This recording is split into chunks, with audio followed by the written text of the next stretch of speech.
సత్యం అంటే ఏంటి? సత్యాన్ని పాటించాలి, సత్యాచరణము అని చెప్తారు. అంటే సత్యాన్ని చెప్పడమే సత్యమా? ఇంకేమైనా ఉందా? సత్యాన్ని చెప్పడం మాత్రమే సత్యం కాదు. సత్యాన్వేషి కావాలి, సత్యాన్ని తెలుసుకోవాలి, తెలుసుకున్న దాన్ని తెలుసుకున్నట్టు చెప్పాలి. సత్యాన్ని తెలుసుకోవాలంటే జ్ఞానం కావాలి.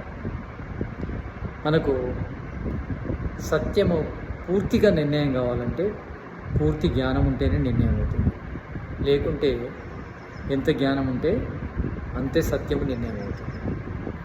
కనుక మనము ఏదైనా చెప్పదలుచుకుంటే ఏది తెలుసో, ఎంత తెలుసో అంతే చెప్పాలి.